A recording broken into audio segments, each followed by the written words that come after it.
This KFAN podcast is sponsored by Builders and Remodelers, exclusive Twin Cities provider of Elements Windows. Get the highest quality windows at unmatchable value. Visit buildersandremodelers.com for more details. Time is precious, and so are our pets. So time with our pets is extra precious. That's why we started Dutch. Dutch provides 24/7 access to licensed vets with unlimited virtual visits and follow-ups for up to 5 pets. You can message a vet at any time and schedule a video visit the same day. Our vets can even prescribe medication for many ailments, and shipping is always free. With Dutch, you'll get more time with your pets and year-round peace of mind when it comes to their vet care. Bonus Bucks is back on KFAN. We have 9 chances for you to win $1,000 every weekday. That's every hour from 9 a.m. till 5 p.m. Keyword coming up for the 10 o'clock hour momentarily. To enter keywords and to learn more, head to KFAN.com. Bonus Bucks is presented by BigDeck.com.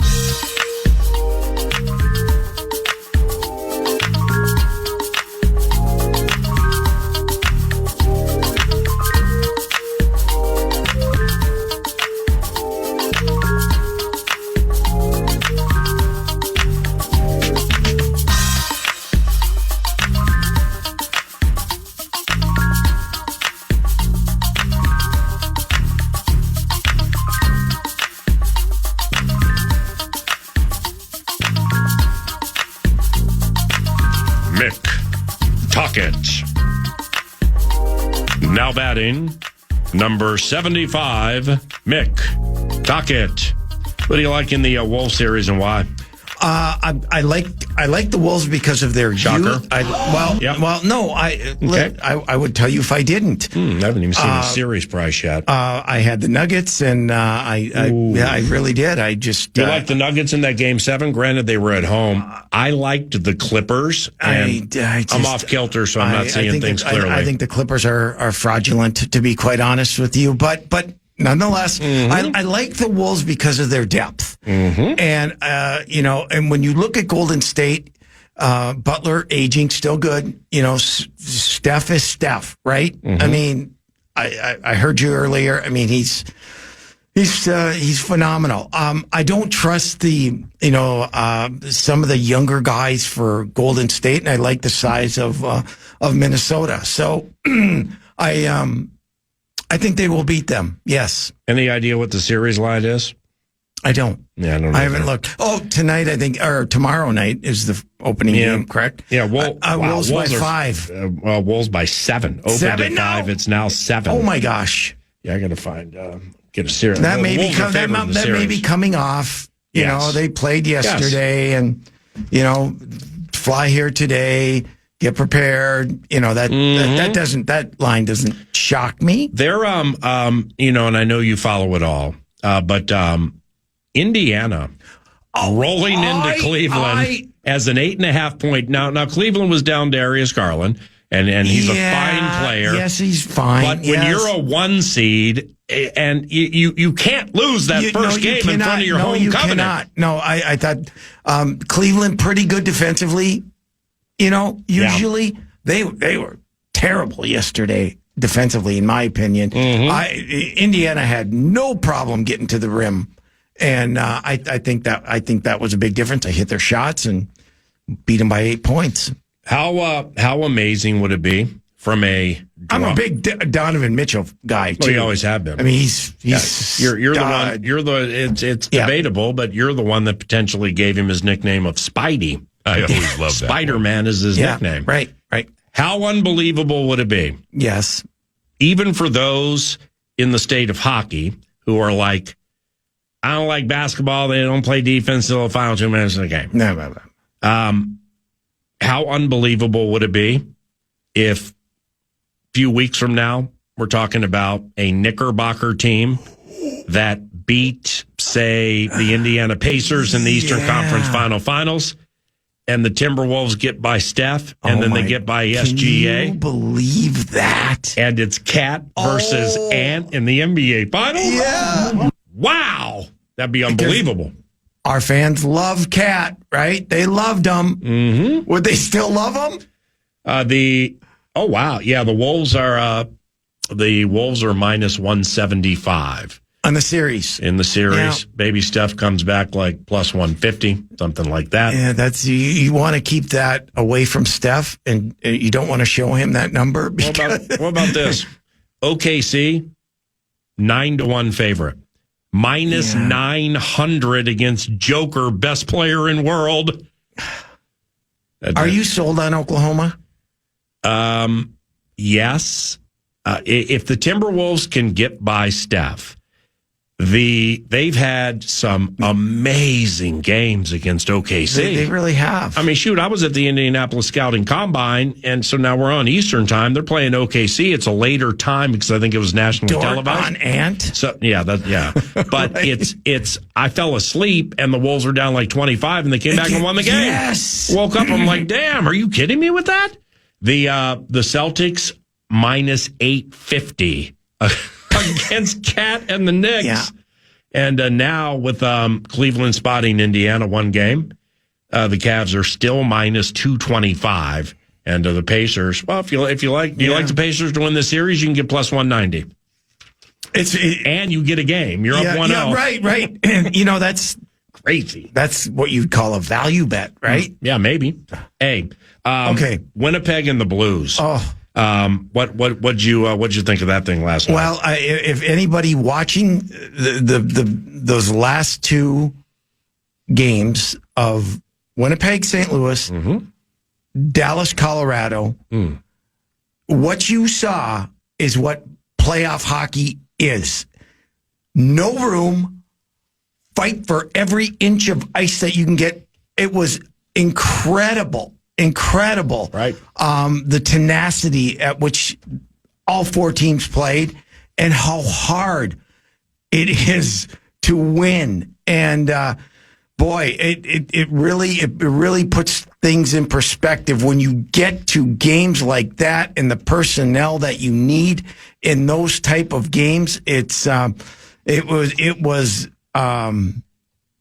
you had guys playing 40 minutes last night. I think Pionk for Winnipeg played 40 minutes last night, or over 40 minutes, and him and Sandberg were just terrific for Winnipeg. It was great theater, and poor Blues, right? 2 seconds away. Help me with that. So for those who missed it last evening, Blues leading by 2 goals with 2 minutes to go on the road at the Peg. Yes. What went wrong? Well, they pulled the goalie. Yeah. And Buchnevich for the Blues really made a critical error when it was 2-1. Puck is in the St. Louis zone. He gets control of it with nobody around him, which probably happened once in a blue moon. Instead of holding on to it or skating it to the red line and then dumping it in, he tried to score from inside his blue line. Empty net, icing. Wow. Right? Yep. That draw goes to the other end. Draw goes back back in the Blues end. 6-on-5. And that. I don't know if that happened immediately after. I have to go back and watch. But what it did, it gave Winnipeg more time. And all he had to do was hold on to the puck, rag it, try to get to the red line. If he doesn't get to the red line, just softly throw it in. Don't try to score the goal and end the game. Not in that situation. Tocchet is being down 2 goals with 2 minutes to go on the road. But just 2 goals to go, 2 minutes to go in a game. Would that be akin to like trailing by 16 points in an NBA game with like 2.5 minutes to go? It can be done, right? Something like that. Yeah, it certainly could be done. So yes. it's that big of a deficit, right? And especially when your season is on the line. Yeah. And that the other team is going to come at you with everything. Yeah. A 2-goal lead. KG. Yeah. Most tenuous lead in hockey. And how correct is he on that? To the Wild momentarily, but first, also on the other side of the bracket in the West would be Dallas playing Vegas. Dallas in 7, just like Brett's bet said. Box. Dallas and Winnipeg play. Dallas and Winnipeg, 3-2. Dallas plays Winnipeg. Dallas beat the Avs in 7, just like Brett's bet said. Box. That's right. Yeah. You and Kevin Fallness text him apologies. After No. Still waiting on that. You kidding me? No. I was listening a couple of Saturdays ago. Yeah. When it was like, yeah, we had our predictions. you laughed at him when no Heiskanen, no Robertson. I mean, you guys basically laughed at the kid. Box. When he said, I happen to, excuse me, I'm just going to turn this micro. I mean, you asked me, I like Dallas in 7. He sheepishly said, and you guys tore him up. And you guys tore him up a little bit. And shame on Colorado for giving up a 2-goal lead It's late Colorado's in fault. Right. It is. Yeah, Dallas can't be. Box. Dallas couldn't have earned it. the game. I understand that. Same with the Blues. I picked the Blues too. Okay, I want you to consider this strongly. Yes. And I said the same thing to Kevin Gork last week, but he was in Las Vegas, and we were short on time. Brett's bets.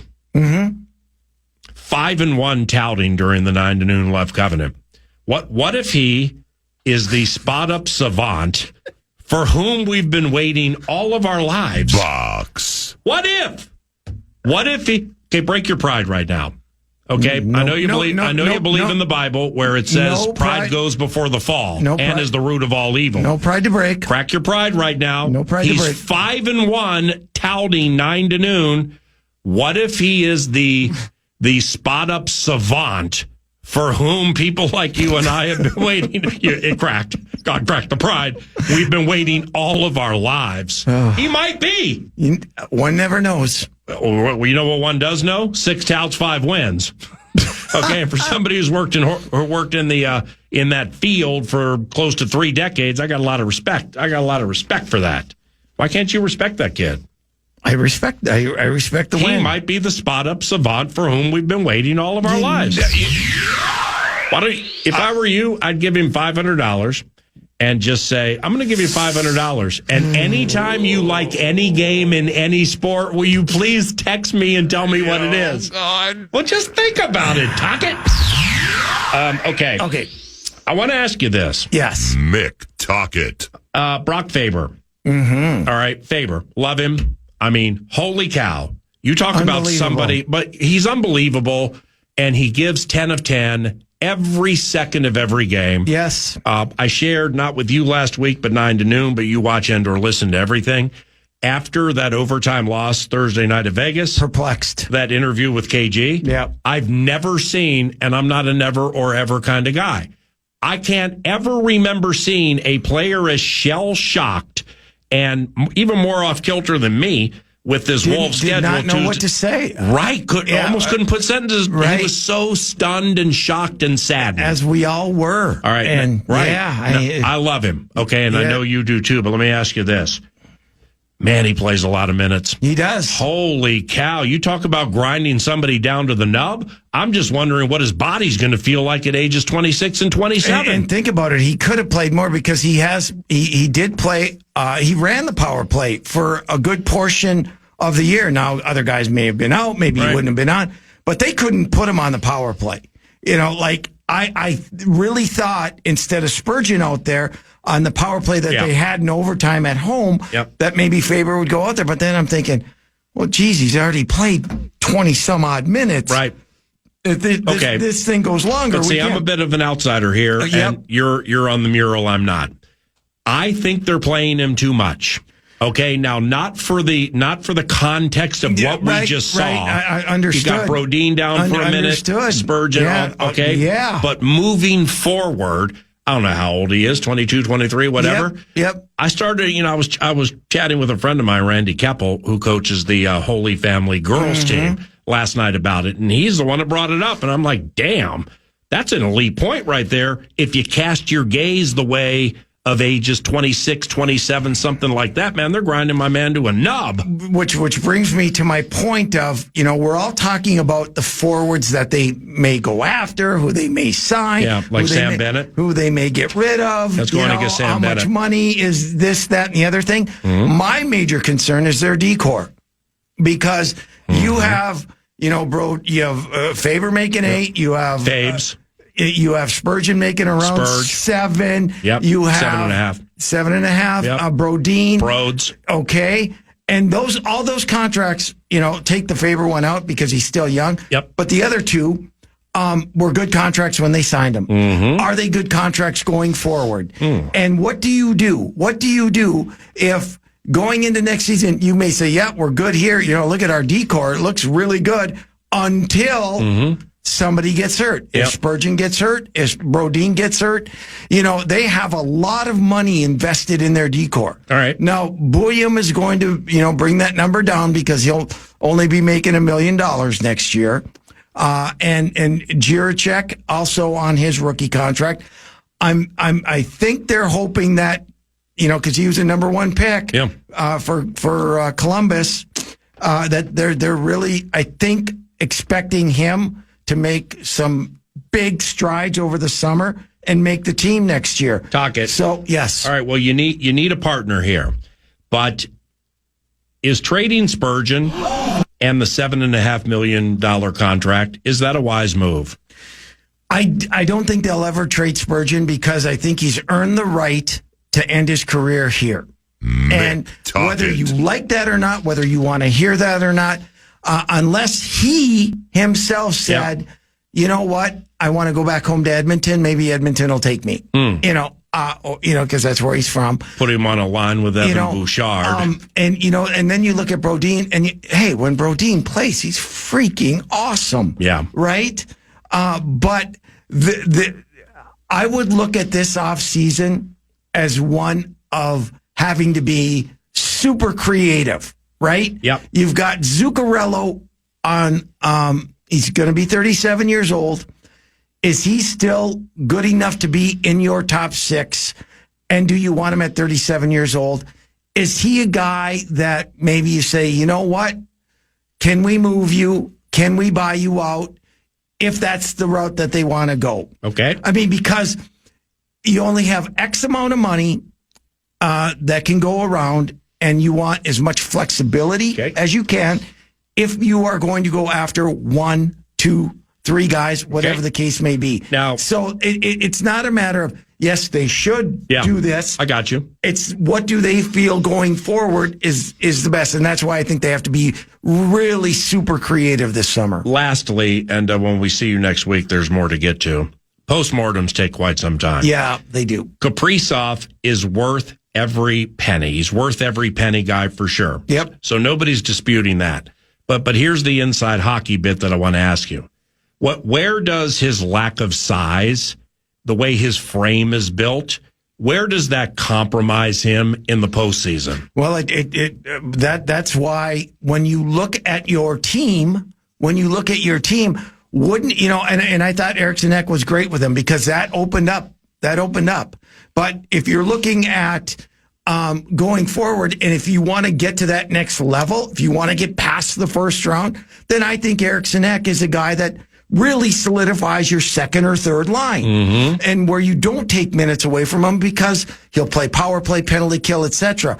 But having a big centerman really would really help, Kaprizov in that area. No question about it. And into the equation, 48 seconds, you get it all.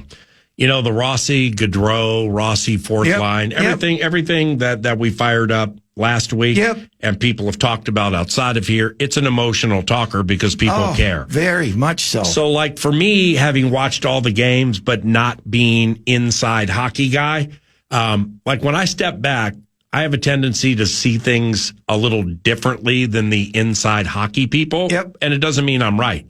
But, like, I step back on this Rossi thing and I'm like, he's young. He's so talented. Yep. That has to work. So now, you know what? With all due respect to whomever's involved, it's incumbent upon you as a coach or coaches to keep that kid's confidence where it needs to be so that the skills can flourish and bear fruit. You know what I mean? This is the question that they're going to have to answer. This was Marco's first playoff taste of the playoffs, right? Which until you do it and until you go through it, I'll go back to Kaprizov and I'll go back to Boldy. Their first playoffs, it was deer in headlights. And so is that the same with this kid? Right. This is something that they're going to have to determine. Yeah. Okay. Going forward, is he going to, in his second go around, understand how you have to play in the playoffs, how to maneuver through all of the, all the toughness that it takes to play. Yep. They're going to have to say, and it's risky, but they're going to have to ask themselves, if that's the case, then we're going to pay him and we're going to give him that opportunity. Yeah. Now, that could be at the expense of, say, a Zuccarello or somebody else like that. They definitely have to get more size in their forward group.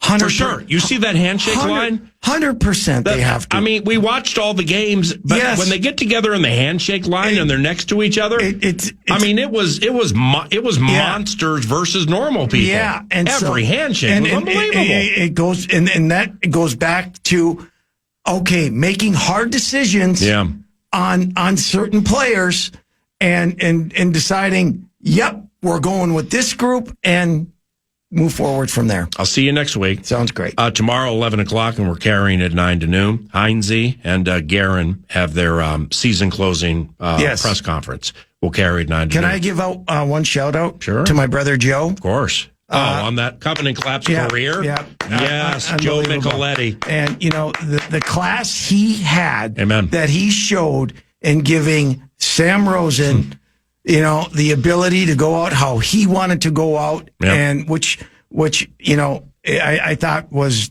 just excellent. I see what you're saying. Shows because he knew he was retiring. Yep, Joe knew Joe was going to. Joe knew at the beginning of the season, right?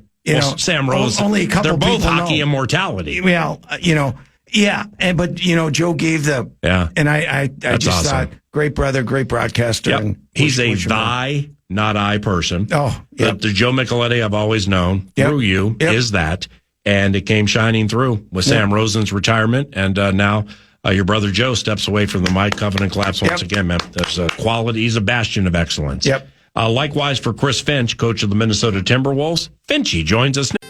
Time is precious, and so are our pets. So time with our pets is extra precious. That's why we started Dutch.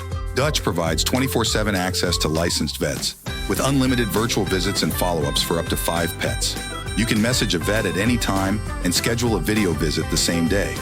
Our vets can even prescribe medication for many ailments, and shipping is always free. With Dutch, you'll get more time with your pets and year-round peace of mind when it comes to their vet care. Next.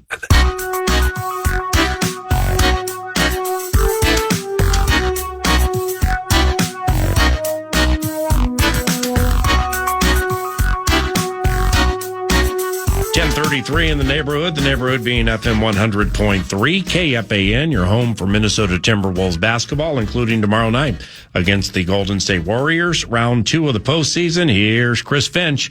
He's head coach of the Timberwolves, thanks to Second Harvest Heartland and twoharvest.org, along with Prize Picks. He joins 9 to noon weekly. And it's going to be a 6-day layoff into the Warrior series for you guys, Chris. Nothing you can change, but how do you feel about that? And good morning.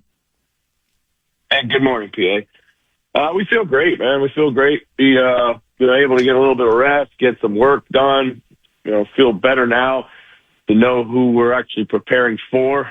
We've been trying to do some things in general and find some commonalities between the two teams that we could focus on, as well as focus on ourselves over the last few days. But I think, noticed yesterday in practice, the guys were ready to know who our opponent was. And now that we do, I think we'll have a great practice today, a really good shoot around tomorrow, and we'll be ready for game 1. Well, with practice, as you mentioned, and 6 days from dispatching of the Lakers and now Steph, Jimmy, Dre, and the rest of the guys, is potential rust a talker? Like, are there things you guys can do in practice to somewhat simulate game speed and shake off whatever potential rust would be there? You're always worried about rust, but you certainly can play some live basketball, which we have done earlier in the week or earlier in the time frame off. Let's put it that way. But it's very hard to simulate playoff basketball in a practice setting. But we've been putting a lot of work in.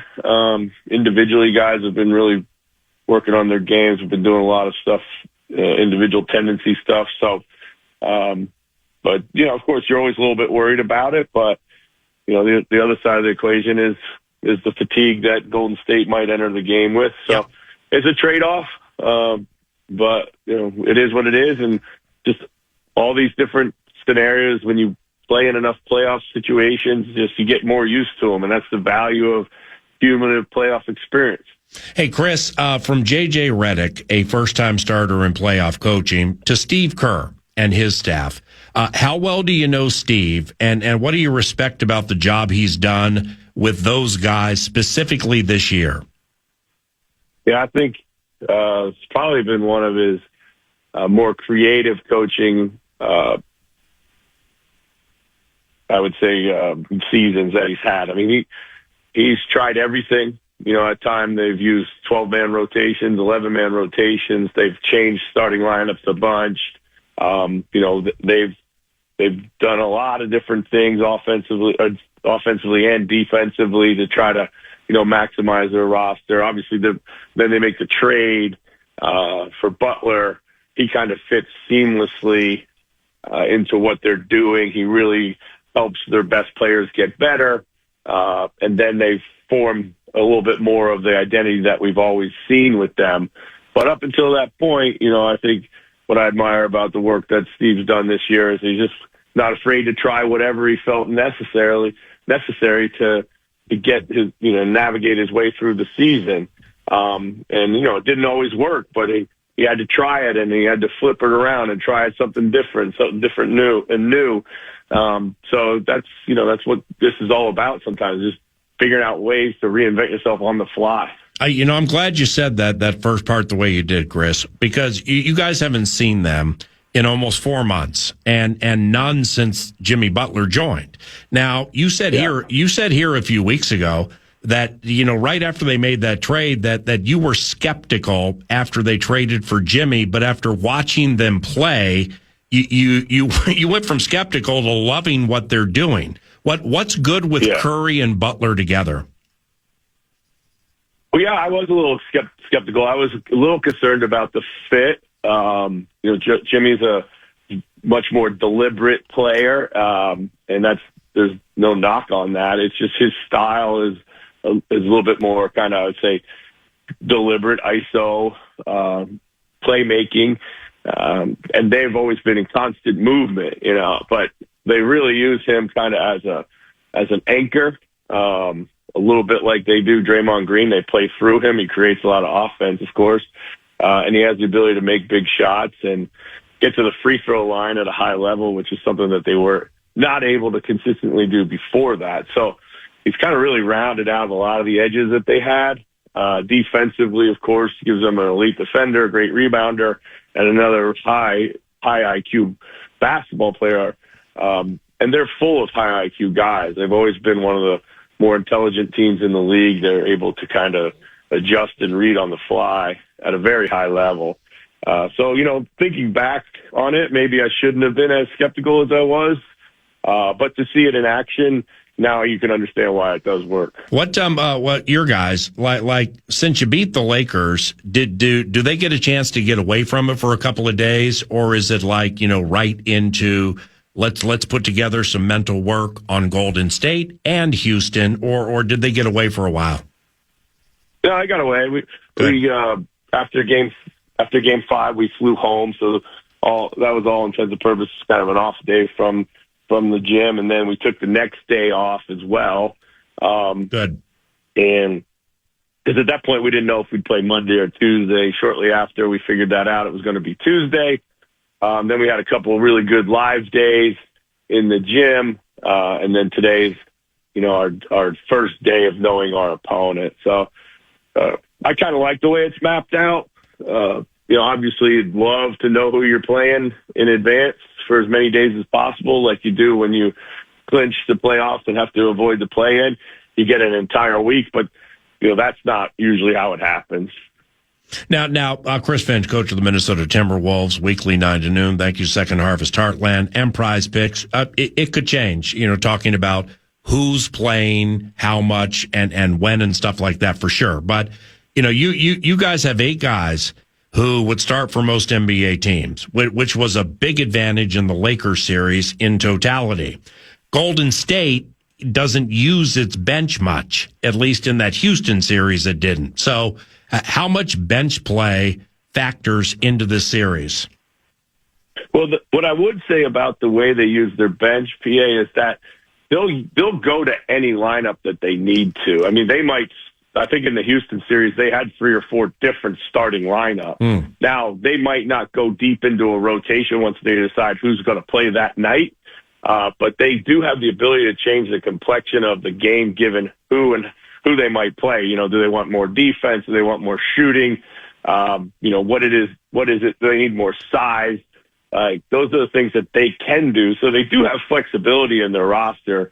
They're not playing 10, 12 guys in a rotation like they have done at times during the season. Yeah. But, we got to be ready for anybody. I mean, some of the lineups I think that they played heavy minutes with in the Houston series, we anticipate that those lineups may not be as prominent.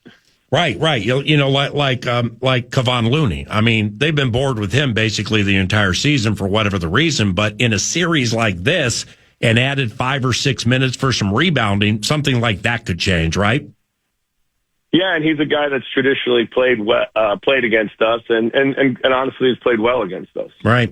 What do you think they're going to do with Butler? You think they'll use Jimmy on Anthony a fair amount? Yeah, I do think he'll get his time on it, particularly in their switching schemes. But they have some other guys that they'll employ on him, no doubt. I could see Gary Payton playing a lot against that. Last time we saw Rudy Gobert, he was going Wilt Chamberlain on the LA Lakers. I mean, seriously, we're 5 days removed from it or whatever. That was fantastic. What do you like about him in this series? Well, I mean, it's the same thing we always like about him, his ability to control the paint and the rim defensively, and his activity. Golden State has traditionally been a small ball team. They've been the best small ball team in the league, and they continue to, that's where their superpowers lie. Draymond Green at the 5, Jimmy Butler at the 4. But you have to find ways to punish these lineups. And with Rudy's activity in and around the basket, on the glass, finishing well, converting his free throws when they foul. These are things that, we're going to need from him. 16th season for Steph Curry. Is he still as spry as ever? Oh, no doubt. I mean, if you're a young player wanting to learn how to play the game, just watch Steph Curry. I mean, his ability to move off the ball continuously, he creates separation. And of course, he has all the skills that when he creates an advantage, he's going to make you pay for it right away. But yeah, just his activity level. And they've done a really good job in the last several seasons of managing and pacing his minutes and his rotations for moments like now, the playoffs, when they need him to play more minutes and still be the same caliber of player. With couple to close here for Chris Finch. Super cool that you made time. Appreciate it. With Steph and Jimmy, couple of high end closers, right? What's what's the preach to your guys about handling them ends of games? Yeah, I mean, it's about discipline in whatever you're executing at that point in time. I mean, with Steph, you see so many different looks. They're going to give him multiple opportunities to, get free or get the ball back. He's whoever's on him or whoever gets switched on him or whoever picks him up. That's your problem right now. You're going to have support and help, but you got to execute what you need to do to try to be on point and ready. And then with Jimmy, he's just such a good job, does such a great job of, drawing fouls, getting to the free throw line. So you're going to be disciplined there. Yep. And try try to make him make tough shots. Now, he can make tough shots, no doubt about it. That's one of the things he does extremely well. But, you've got to make sure that, he's not getting easily to the spots that he wants to get to. A couple of their secondary pieces here. Buddy Hield scores in bunches like last night, and 22 and 6 first-half three-pointers when they needed it. Brandon Pojemski, third year from Santa Clara. How does he complement Steph and Jimmy and what they want to do, talking about the Santa Clara kid? Yeah, they all their players, that's when they're at their best, is when they're playing off of those guys, and Draymond too, and being able to contribute alongside Steph and benefit from the gravity that Steph has. And Steph moves around the floor. He has a tendency to take multiple defenders with him. And if you have shooting like they had forever in Klay Thompson, and now they have in Buddy, and Pojemski's, really been aggressive and confident in his shot making ability. So it just, forces you to make decisions. Those guys, I think it's taken them a little while to feel super comfortable in all the schemes and movement and stuff like this that they do. But right now, when you watch them play, you can see, they look like they are very comfortable. All right, last one. Julius Randle, just sterling in the Lakers series. You've known him a long time, Chris. What leadership qualities does Julius Randle possess that naturally inspire the others? I think it's the force and physicality that he plays with. He's not afraid of anybody. He's fearless. He doesn't back down from anybody. He takes on the most physical players with the most physical game, embraces that. And I think that, that gives your team great confidence in itself. His ability to play one-on-one and get a basket. And he's done an amazing job of finding just the right times to do that. I think admittedly earlier in the season it was probably he zigged when we needed him to zag and vice versa. And that's just normal. That's just part of the kind of figuring it all out. But right now, I think when ball's in his hands and everybody trusts that he's going to make the right play, whether it be for himself or for the teammate, that alone, again, is a type of leadership, because it just breeds this mentality of got to continue to make the right play. This is fantastic. Have fun, and we'll talk soon, okay? All right, thanks, PA. See you tomorrow. Yep. Yes, sir. Bye-bye. Chris Finch, coach of the Minnesota Timberwolves. A truncated news due Blake Nord around the corner, then Parker Fox within 15 in studio to talk more about the NBA playoffs.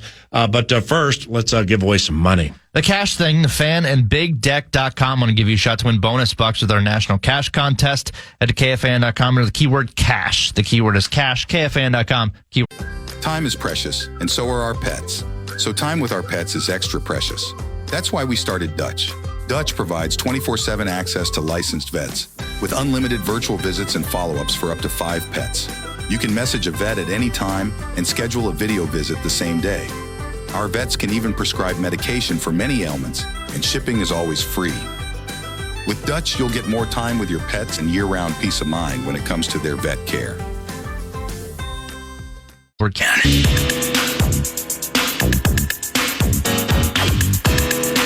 News due Blake Nord is provided by Canterbury Park and CanterburyPark.com. Thank you for stopping by and enjoying the Kentucky Derby, all you extremely beautiful people. And a week from Saturday, Preakness Stakes, Sovereignty, the Derby winner, looks to get Jewel 2 of the Triple Crown. Live racing begins at Canterbury, May 24th, 5 in the evening. CanterburyPark.com for information. It's post time for news due Blake Nord. And here they are. Number 1. Come on. That was pretty good. That was fantastic. Yeah. Biggest news, obviously, is, it's Golden State Warriors. Love my surrogate kids. All of them. The best. The Golden State Warriors are the team the Wolves will play in the second round. We just had Chris Finch on. It'll be podcastable on the 90 Noon podcast page. Free When's the radio first app. game? First game is tomorrow. When's the first game? Tuesday. When's the first game? Tomorrow. Thank you. We just had Chris Finch on. What was the biggest takeaway you had from Finchy? What he described or how he laid out Butler and Curry finishing games. So, like, I got a new friend in my covenant. His name is Lance, and he coaches the, I believe, Rosemount varsity boys basketball team. He attends my church. I'm a greeter at my church every Sunday morning, 9 and 10:45. So I chat with Coach Lance about the Wolves every single week, and we were talking about the Wolves and the Warriors and Curry and Butler and their finishing prowess. And Coach Lance put me on some good takes, so I conveyed it to Finch. The way he described the discipline factor of particularly guarding those two, I thought that was pretty compelling. Number 2. Twins coming off of a win in Fenway, 2 games out of 3. Anytime you beat the Red Sox in a series at Fenway, I think that's good news. Day off today, but the big news from the Twins, Willie Castro off the 10-day injured list, and Royce Lewis. Wow. Oh, my gosh. Reinstated from the injured list. Mickey Gasper and Edouard Julien back to St. Paul. But yes, Royce Lewis is back. Oh, my gosh. Above average at that. That's cool because he's a crowd favorite. I guess crowds at Target Field have been of the problematic variety. They have 6 consecutive at home beginning tomorrow. Baltimore, then the Gigantes. And with Royce in the mix, people are going to want to the 3-2. So you got the Wolves game tomorrow night. Pretty much, when the Twins game will be ending or close to ending, it's like the Wolves game will be starting then. So I mean that could be a cluster. But for something to do during the course of the week on beautiful evenings, and Royce Lewis back in the mix, or as the kids would say back in the chat, the team has its run differential at +1. And you may be like, well, we're happy for you. Yeah, it beats the alternative of where it was. And Brett's right. I mean, it's the Red Sox being of the World Series winning variety, that probably ain't going to happen. What up, Pete Fox? That probably ain't going to happen. But Fenway's baseball immortality, Rafael Devers and Jaron Duran, and some other cats they have, well, they're tough to beat. And that pitcher for Boston yesterday, Crochet, it's very difficult to weave. I always love that one. A victory in a Crochet game. And they found a way to do it. So props to the Twinigmatics.